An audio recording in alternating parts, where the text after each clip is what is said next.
Alright, so we are here with the Lamborghini 25th anniversary, and Fred is going to show us a few things about what we found in the inspection.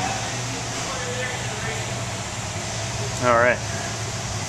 We've got the wires for the temperature sensor have been run in such a way that they're rubbing up against the belt for the air pump, and it's cut into the wiring. So I'm sure that the signal being sent to the ECU isn't quite as correct as it should be, so that needs to be repaired there. Okay.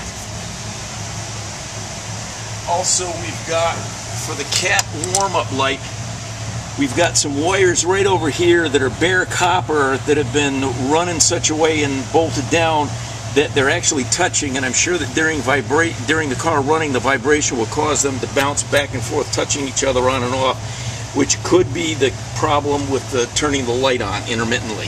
Okay.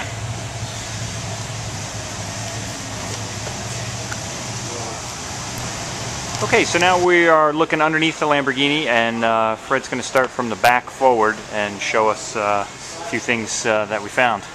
Okay, well, as you can see, these arms are bent from being lifted. Someone put a lift underneath here on both sides, and those being bent, they would need to be replaced. There is no straightening them.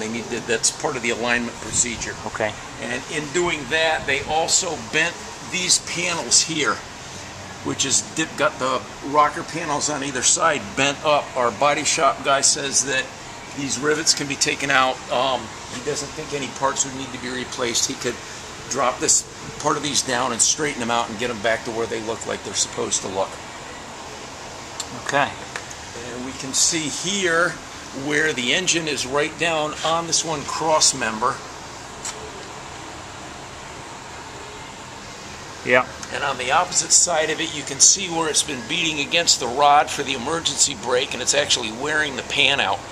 So that needs to be replaced before it breaks the pan. The motor mounts that are up here, there's also a support bar at the back that has very large bushings in it. Those are collapsed and worn. And the front mount for the tranny and engine, you can see the cracks and the broken rubber where that is all worn out and needs to be replaced. All of those mounts need to be replaced. You see it pretty good there, some cracks. Yeah, the rubber is all rotted. It's just an age factor, and right. That's it.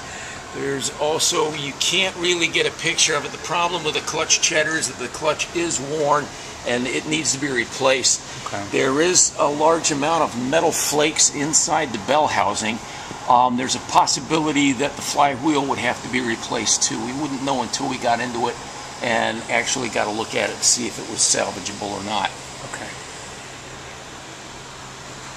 And then the last thing underneath is at the rear drive axles. This axle on this side has been replaced, but if you look at the outside and the inside joints where they meet the flanges, there's a huge gap.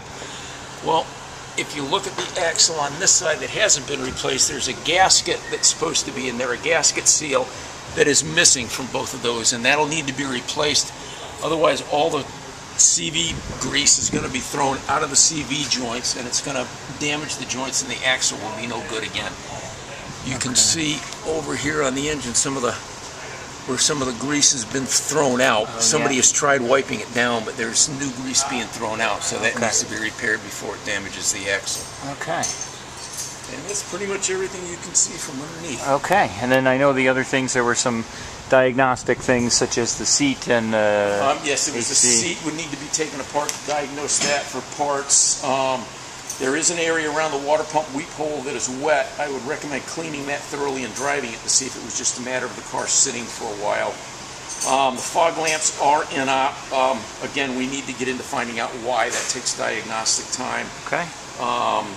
The condition and the settings of the fuel injection and ignition systems have to be done because the idle that's high, and until we've got some time to actually get into that, there's not much we can tell.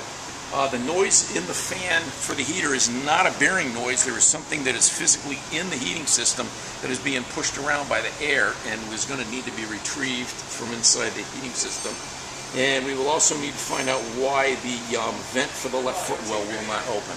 All right. And that's pretty much all of the questions other than what John said he was going to. Okay, well, we'll get everything together and written up. Thanks, Fred. So, sure.